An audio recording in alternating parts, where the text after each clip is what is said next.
I think we can, yeah, we can just give it another 2 minutes, but otherwise we're going to be running out of schedule. So it would be good to start. If not, we risk of losing people along the way because they would have other commitments. So not delay too much. All right. In which case, I think I will hand over to Sigrid. Sigrid, as you may know from the invitation, is the head of talent mobility at Jonhson. And they're in, well, I suppose last year has been challenging for everyone, and especially so when you're trying to get people from abroad to where you'd like them to be. And so Sigrid has very kindly agreed today to speak about how the in-house J&J mobility team has approached this. So welcome, Sigrid. Thank you very much. Thank you, Fiona. Thanks, Eric, and also thank you, Dave, because for giving me the opportunity to share our J&J COVID mobility journey. And this is a journey. The work is not done. Especially now that what we call move into whatever you call it, the next normal, the new normal, the new area. I think you might have seen also a lot of terminology, how to determine or how to name our mobility world is changing. Now, are you able to share the slides? Yes, I lost you again, and I'm now back in the thing. Share screen. Okay, so share screen. Are you seeing my screen? Not yet. Not yet. Yeah, it's coming, I think. There we go. Yeah. Okay. And let me go for. All right. So you tell me when to change you can move slides, to the second slide. Now, sure. Before I really go, let's say, into the details of, how we managed the COVID crisis, I think it's important to give you a bit of feedback or some first information on how we are structured and what is our service delivery model. So I'm the head of mobility advisory. We do have a global head of talent mobility, and that person is based in New Brunswick. So mobility within J&J is part of the wider global talent management organization.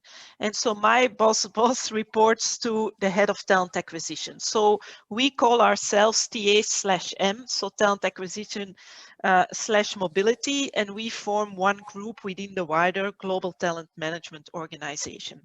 And so going a bit back in time, October 2019, when our team really embarked on a journey of redesign and shifting roles and responsibilities in a global team. Now, we are a global team, so we serve what we call J&J as an enterprise. We are not linked or tagged to business units or to sectors, and not or functions, right? So all policies that we have at J&J, everything we do is global and serve all our businesses, serve all our assignees, etc. And when we redesigned our service delivery model, this was really a kickoff in a new chapter all around focusing on the employee experience. So everything we do is focused around the employee experience. And we wanted to have an organization that is also able to meet the changing business needs. Now, previously, our team was split globally. So some of you that know me might know that before I was responsible for talent mobility in EMEA, with a double responsibility on operations as well as on advisory and insights. But now we have said, look, we want our teams, so let's say those four buckets, those four sub-teams to be global.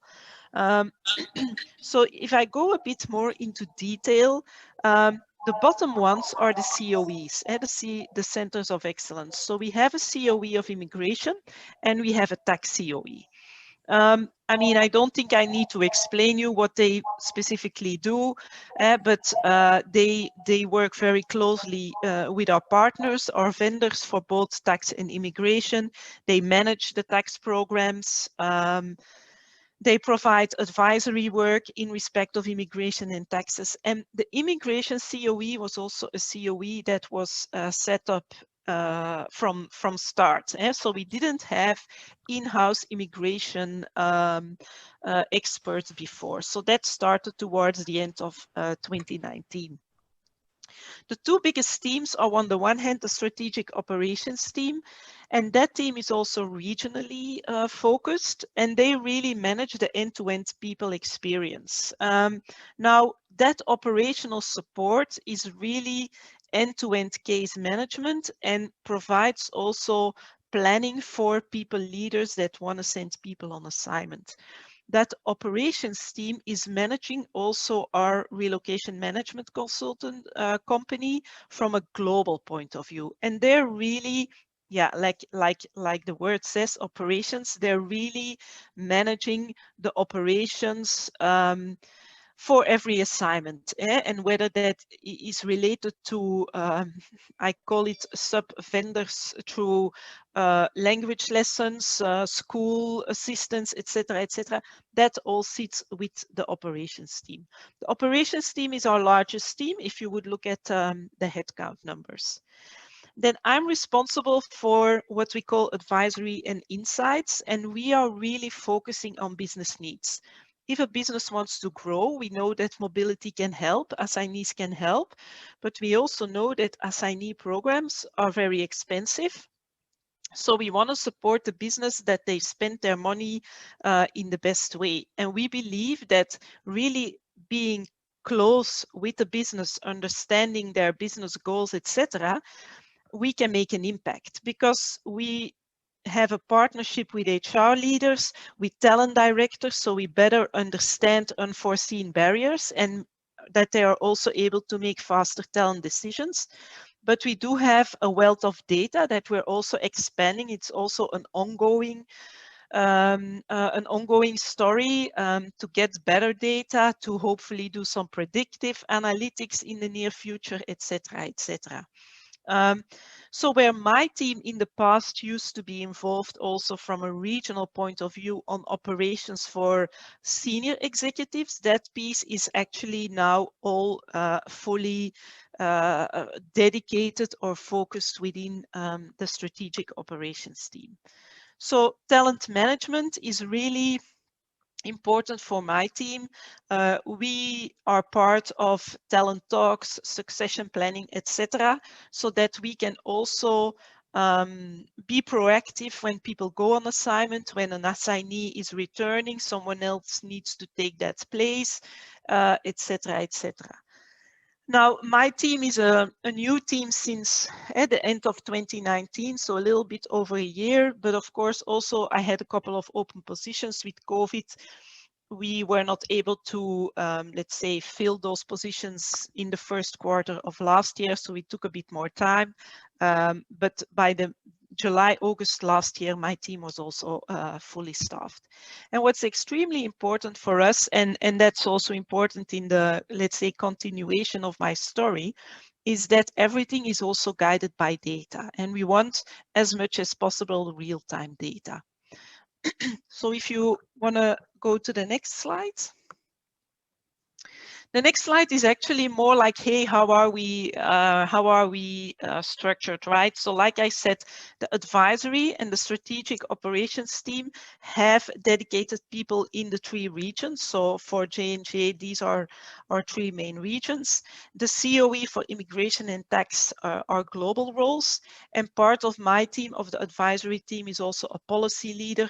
So we're also looking at our policies, which means both US domestic as well as international policies. And that's on our goals for this year. As an information, we have around, and I have not yet seen the final numbers for 2020, but in 2019 we have around 1,500 international assignees and another 1,500 US domestic assignees. So around 3,000 cases are managed by this global team, and I think we're a pretty small team. We're like 20, 21 people who manage around 3,000 assignees. but we're not in this alone. So if you move to the next slide. And I think if people have questions, please feel free to ask, right?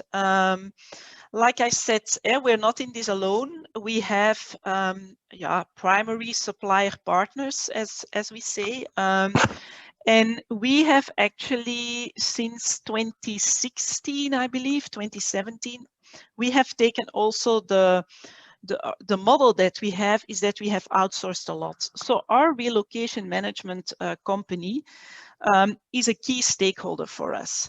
Every assignee has a dedicated consultant with the RMC as their day-to-day contact, single source of contact, you could say. So it's not someone from the J&J mobility team who is the primary contact for an assignee, neither for business leaders or people leaders.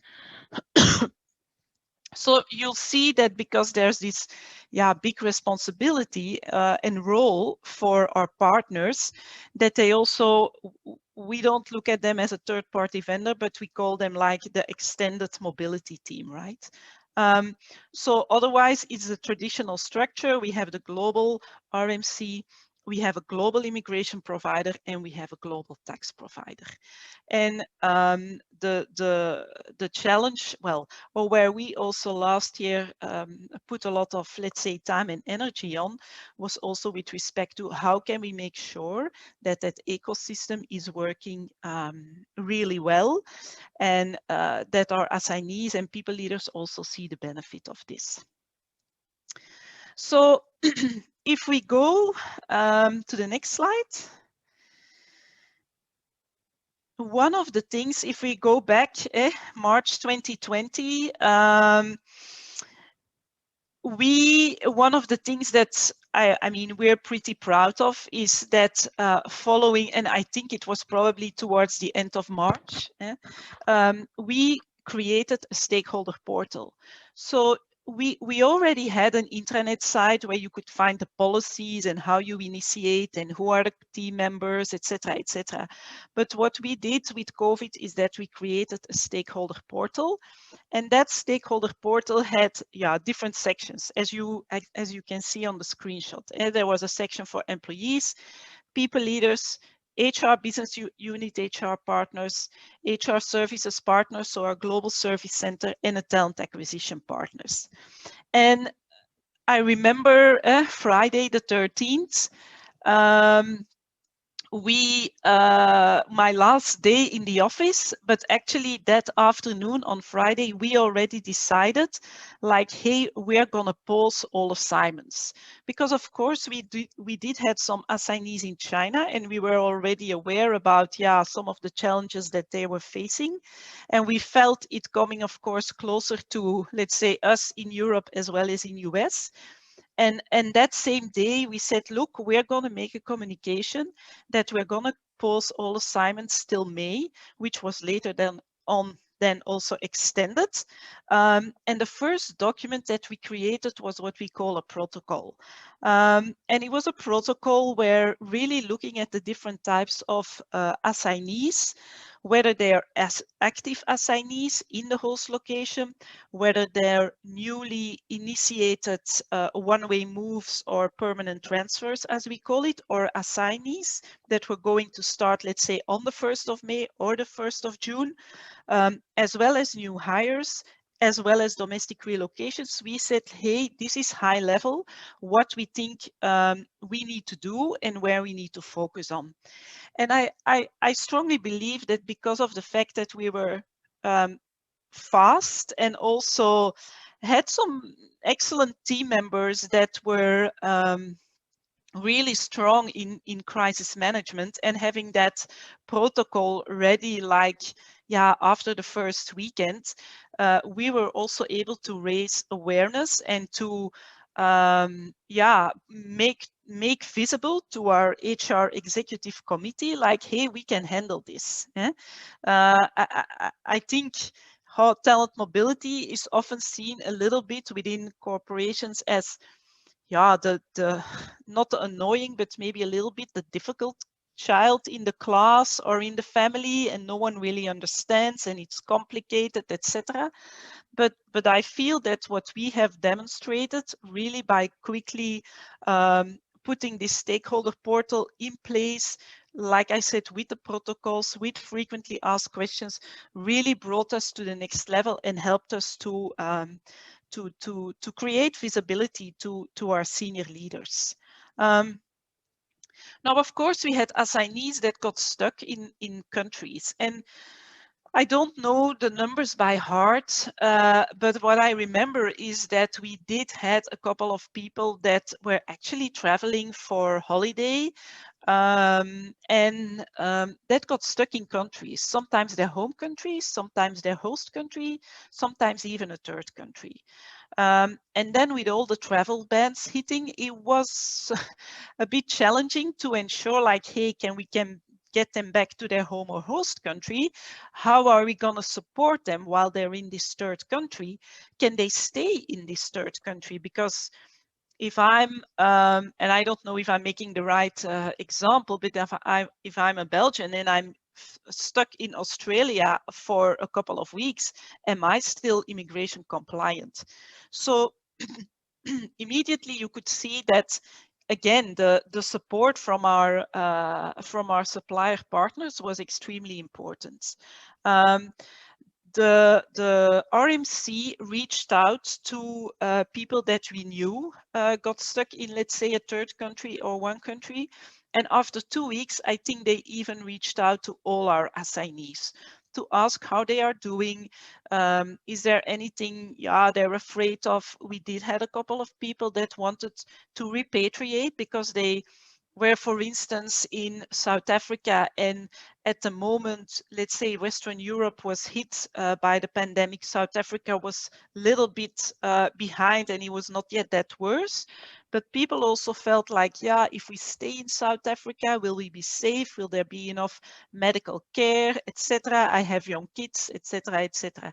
So we took the approach where we said, hey, people that are, let's say, planned anyway to repatriate in the near future or in the near 6 months, and if they want to advance their repatriation, we also engaged in discussions with their line leaders and HR to see what was possible and what we could do. So, but it was always driven by a couple of points where we say, look, we want to ensure the health and the well-being of our assignees and their families. We want to make sure that they have financial security, and we want to make sure that also healthcare is available, right? Because if you're in some remote locations, and yeah, even we all know in Belgium in November that we were close to the peak of our 2,000 beds in intensive care, but in some countries those situations could happen much earlier. So we also wanted to ensure, like, are people safe, and if they get ill or if they get sick, will there be enough healthcare for them to take care of? So that were very, let's say, tangible actions that we took. And if we go to the next slide, Fiona.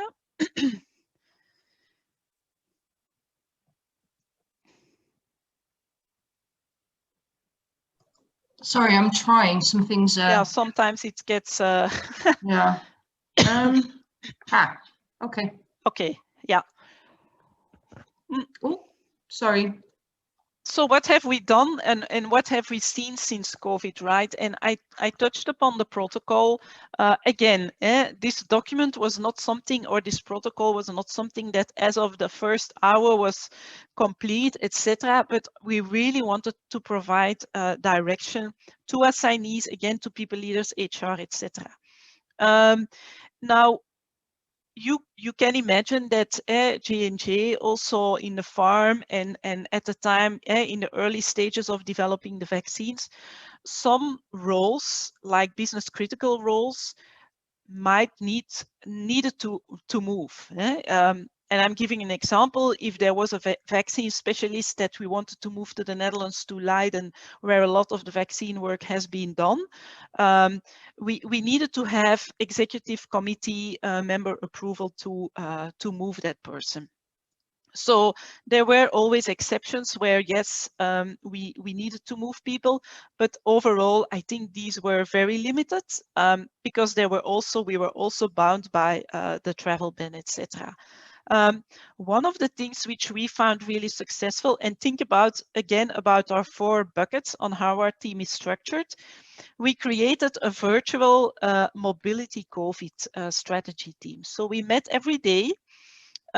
So that we had representatives, let's say, of the 4 buckets, and we met every day so that we were able to really tackle questions, concerns in a fast, a simple, and an agile way. Because you start with, oh, people cannot go on assignment, but quickly you do have people that are hired through our talent acquisition process, that, for instance, signed their contract in January 2020 with a start date on the 1st of May 2020 to move from Belgium to Germany. So what was going to happen with these people? Of course, people also got anxious. They resigned with their old employers. They were going to start with J&J. Will I be able to move? Will I be able to start? So you can imagine the whole service behind that of onboarding and providing tools, etc., was a big work, was a big undertaking, for which we were not really prepared. If we onboarded people in person.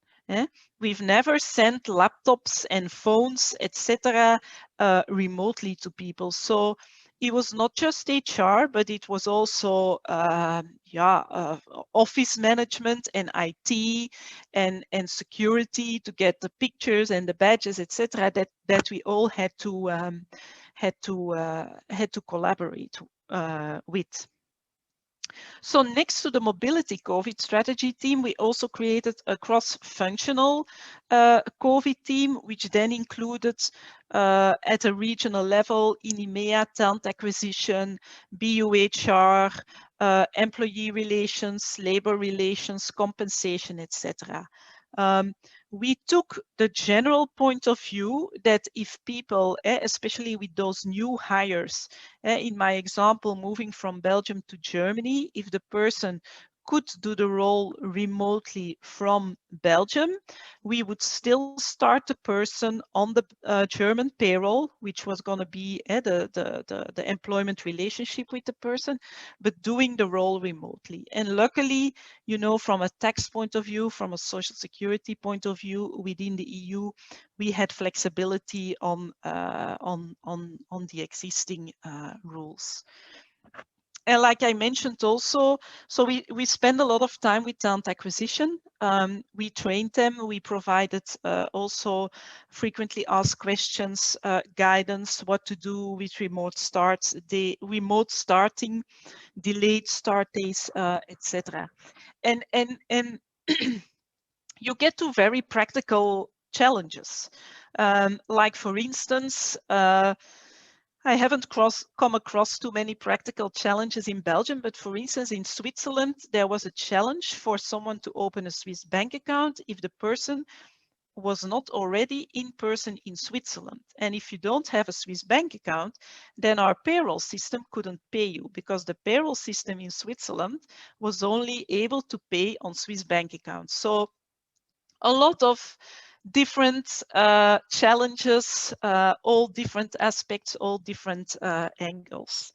But like I said, also the early repatriation requests, with the example of the family from South Africa, was something that our RMC has also supported us with. And I think especially, again, with the employee experience at the center, having that check-in with the assignee and the family, understanding how they are, if there's anything they're concerned about, how can we help, etc., has really helped also people to get through this difficult time, especially in a country where you might not be so familiar with, etc.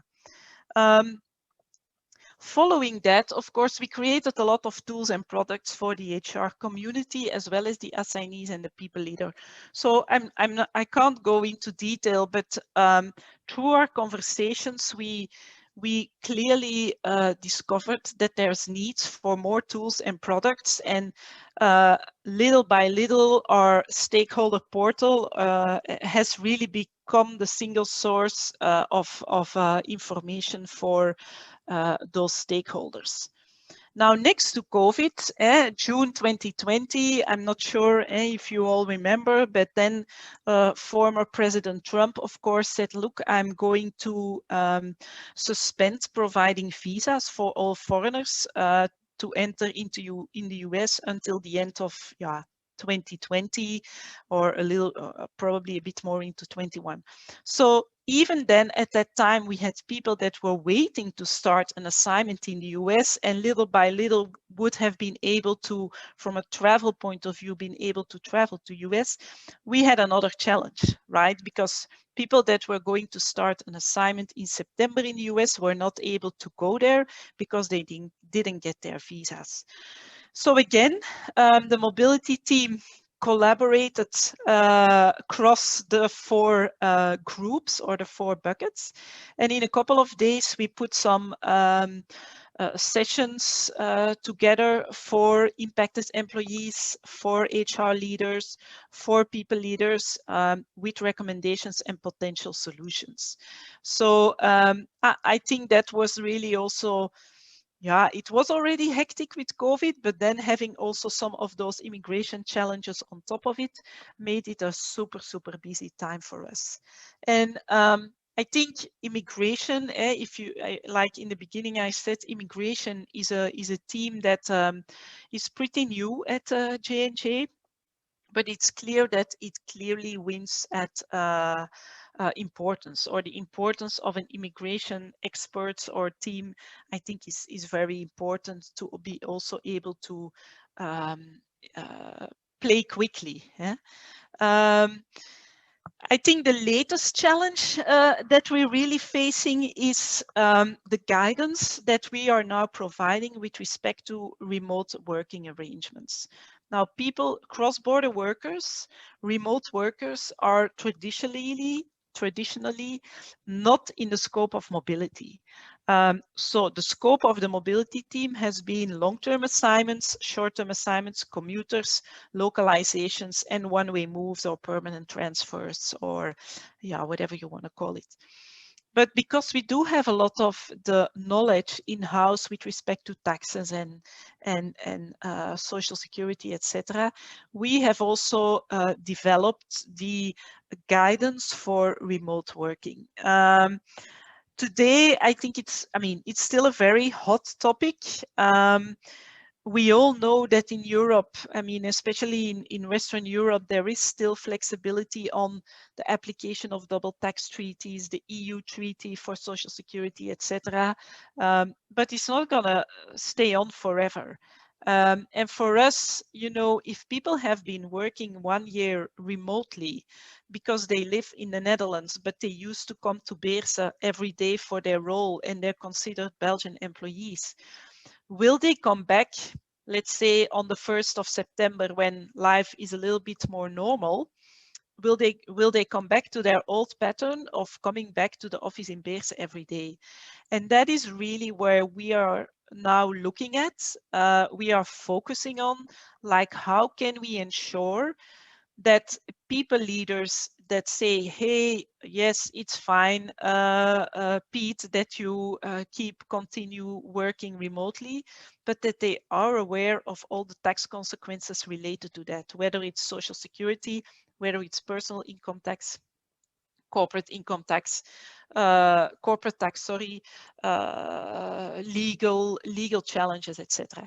So that is work that we are undergoing right now. And that is not easy, because I think from our point of view, it's also, if I ask my manager, hey, can I still work, let's say, from my summer house in France? And she says, yeah, you've been working at home for more than a year, so whether you sit in France or in Belgium, I don't care. But we know that there's adverse consequences to that, but people leaders will not always know. And so how are we going to make sure that people are educated, that they're trained, that they're well aware of the negative consequences? That is really our challenge for the next couple of weeks, where we focus on. If you want to go to the next slide, Fiona. Again, it's not responding. Hang on. Yeah. So the next slide is really more also, some of the tools and resources specifically for talent acquisition that we have drafted. And I think it's just more like also an example, talent acquisition, especially for new hires, new international hires, plays a very, very important role. And they need to also be well trained and well educated. So we, again, have worked really closely with them. We've spent a lot of time on training and educating them, but also on providing guides and guidelines, etc. Because if talent acquisition says, yes, this person, he's a great candidate, and we make an offer, and you know what, it doesn't matter really where you sit and where you work. Yeah, we all know that later on, this is going to create a lot of challenges. So the earlier we are in the process, the better we have informed our talent acquisition colleagues, the more success. Because if you make an offer and you make some promises about your work location and later on that needs to switch, that's also not good for the employee experience. And that definitely is something that that we want to avoid. So maybe I'll pause here. I might have talked a lot, but any questions, any feedback, maybe any good tips you want to share with me, that would also be I'm also open to hear that. I believe Yolanda had a question of situ. It's been answered. Thank you so much. Eric answered it. So I wanted to find out which RNC you were working on. And I believe you've worked with Server for quite a number of years. Yes, correct. I used to work with them very closely, something like 6-7 years ago. So I wondered whether you were still working with them. So wonderful. Yeah. Sigrid, Dave here. Very, very interesting. And I'm also very pleased that you gave a lot of examples of cases that you encountered. That's very welcome. It makes it much more lively. I know that some of the big tax consultants, at least one for sure, have kind of a system whereby, let's say, international mobile people every morning can say where they exactly are. And in that way, the tax provider gets over the year a full view of how much time was worked there and how much time worked there. Is that something you either use or consider? So I think, thanks, Dave, for raising it. And I think it's also very timely right now. I believe that the group of people that we quantify as our international assignees and that have tax services for filing of home and host country tax returns, they get these, they have this tool because they also, for tax reasons, need to keep a calendar, right? Now, let's take myself as an example. I'm a Belgian, I'm based in Belgium, I live in Belgium. I'm not using this type of tool. Even in a previous life, when I was, let's say, traveling quite a lot, I also didn't mention where I was or where I am, right? One of the things that we also don't own as a mobility team is the business travelers. this is most likely also something that we're going to look at this year. And for the business travelers, there are indeed some of those tools that in the morning you tell them, okay, I'm here or I'm there.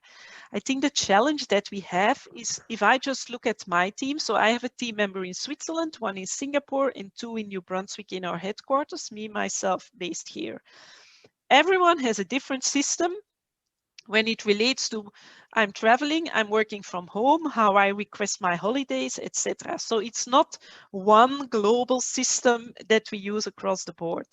For instance, in Belgium, I need to enter every week since March the 13th that I'm working from home. I'm not going anywhere, but I need to enter it in the system and my manager needs to approve it. My team, for instance, in Switzerland or New Brunswick, they don't need to do it. So the challenge there is really like, I think it's great if you have one global tool. And actually, we also had a discussion with our senior HR leaders on Monday in EMEA.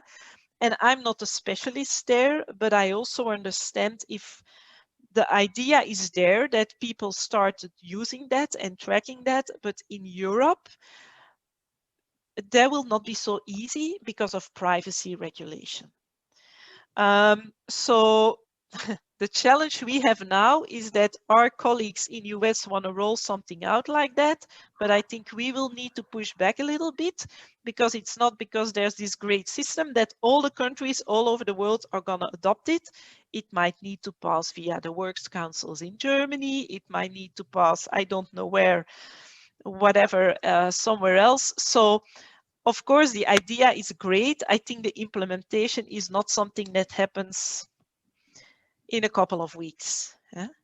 Excellent, Sigrid, and excellent for your insights that the world is different in different parts of the world. Yeah, yeah. Europe with its GDPR, strong GDPR compared to the US. Yeah. Let's make it happen. Yeah. Maybe in the meantime, a little request to Fiona, if you can stop sharing the presentation, maybe it's more fun if we see each other. I have one more slide, so it's up to you guys. If you want to stop or yeah. Oh, please. Apologies, I thought I'd paused it, but resume share. But I think okay. Yeah. So if you go to the slide 8, Fiona. Slide 8. Yes. Yeah. I mean, it's a question for in a minute. We'll come back to the question in a bit. Okay. So, you know, when I talked in the beginning, the partners are extremely important in our ecosystem. So tax immigration, the RMC. Now, what we also kicked off, and I think we already had that plan, but let's say it came a bit faster through COVID, was to bring all those groups together, and we kicked off what we call a squad, because we feel that the challenge is that tax operates as tax, immigration operates as immigration, RMC operates as RMC, and J&J operates as J&J. And we miss the gaps and the connection, the collaboration between those 4 groups. So we developed what we call ecosystem squads. And the purpose was really to have less noise in the system, that we have a better employee feedback, because we of course also survey our employees, that we have net promoter scores that can increase, and that we tackle all together. So there was an EMEA squad with representation from tax, immigration, RMC, J&J, and there were squads in all the different regions. And that we are able to, if you have challenges across the collaboration of those different partners, that we put enhancements in place, that we increase the collaboration. And if we, Wednesday, yesterday, we had the review meeting, let's say, of the last year, and we also clearly can see that from the different parties, everyone is super pleased. There's less barriers. Everyone knows each other. We collaborate much more fluidly. It's not always like, oh, where's the process flow, etc. But we're able to really elevate also the employee experience. of course, we would have loved to come all physically together. That didn't happen. Maybe towards the end of this year, hopefully 2022. But I think for me, that is clear, that is super important. It's not, let's say, J&J versus our service providers. No, the service providers and J&J, we together are mobility for our assignees, for our people leaders, for our business-based HR leaders. So that I think is also a great accomplishment. And of course, that work is also not done, but it really also brought the different groups and the different parties closer together.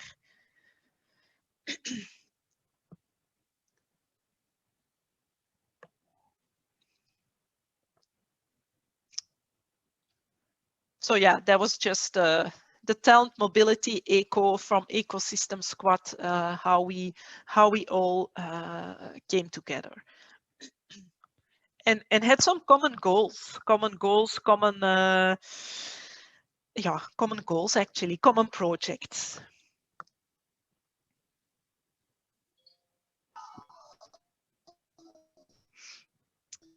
That's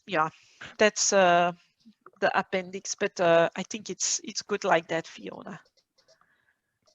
Lovely. Wonderful. Thank you, Sigrid. It's been hugely interesting. I actually, I have it as a question from Geraldine Vieira, which I believe is Eleonore. Eleonore? Yeah, so what would be the expertise, competence you most urgently need as a talent mobility manager in the current situation? So I think it depends a little bit where you, in which team you look for, right? So if I take my profile, I started at PwC. I was there a tax consultant for a couple of years. Then I moved into the industry in an EMEA mobility role, now as the head of mobility advisory. So my taxes, I think it's handy, but in the role I have today, it's not my core business as usual, let's say.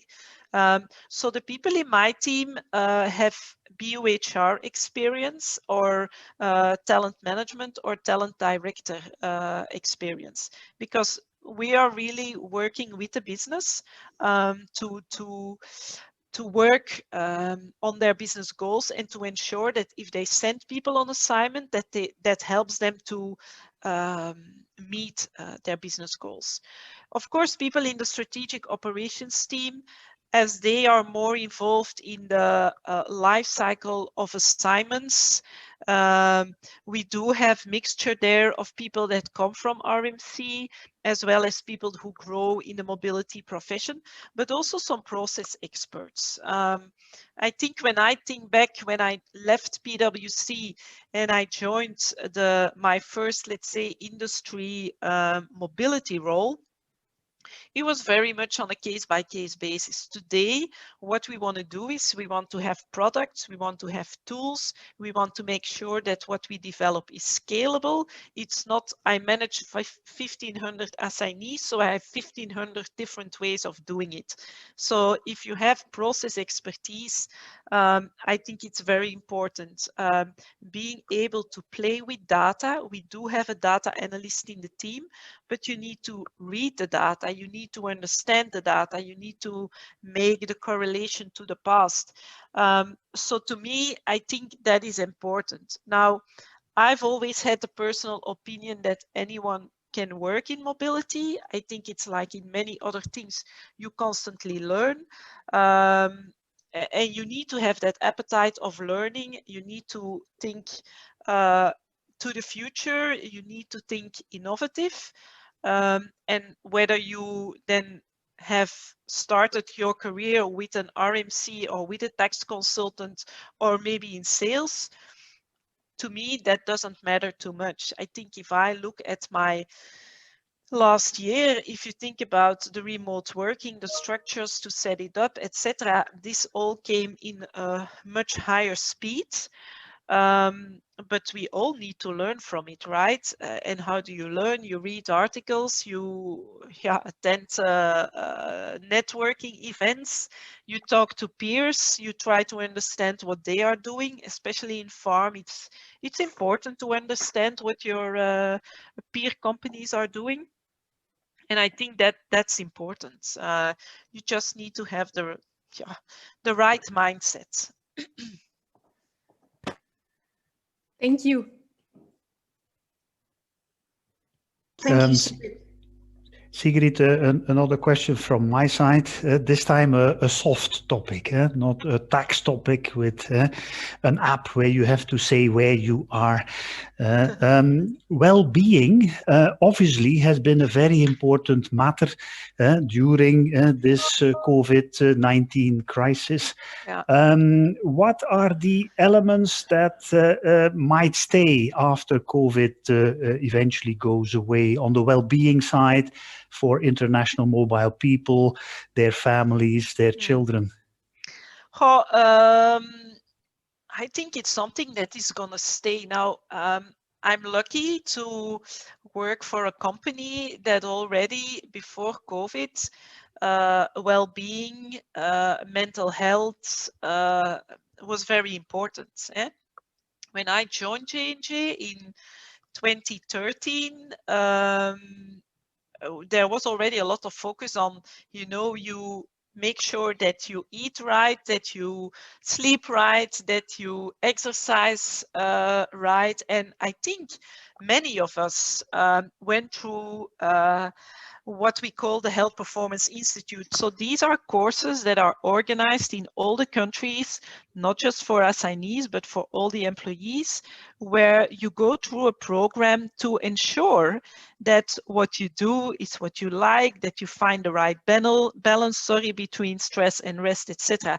So, of course, there has been much more focus on this right now, but I think J&J was already able to build on what they have. We do have an employee assistance program across the globe where people can call and get referred to local employee assistance specialists, and where you can raise the concerns that you have with respect to your mental health, etc. So I think for us at J&J, it was already part of, let's say, our DNA.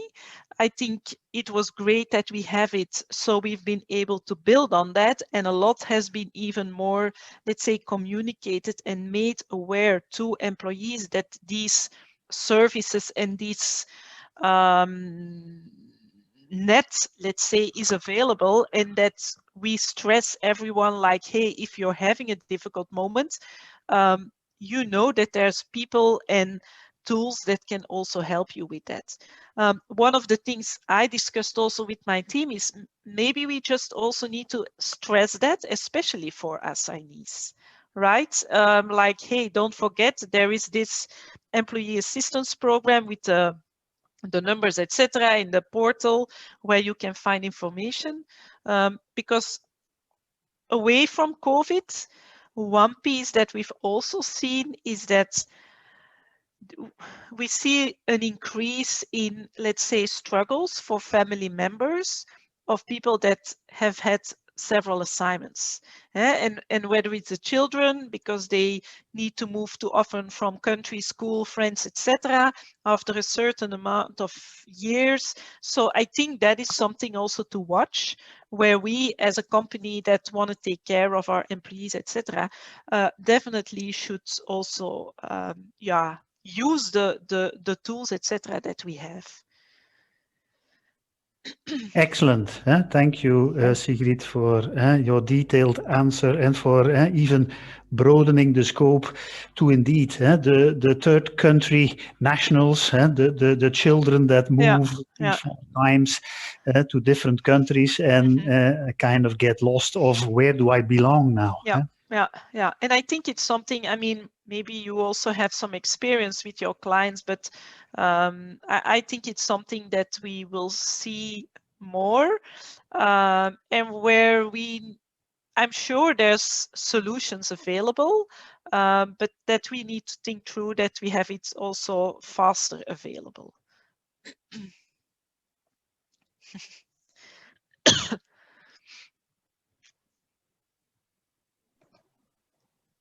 Lovely. Wonderful. Thank you. Does anybody else have any questions that you'd like to ask Sigrid? I think we have a rapt audience. Oh, that'll be my phone. Excuse me. Yes. So thank you very, very much, Sigrid. I've thoroughly enjoyed it. It's been a great look behind the scene, and it's hugely interesting to see, you know, how such a large organisation as J&J would respond to such an unprecedented situation and just see to cover all bases as well. It shows quite the level of expertise and an understanding of the subject matter, I suppose, you have in-house. So that's really, really good to see. Thank you. And yeah, I don't know, Eric, is there anything you'd like to add?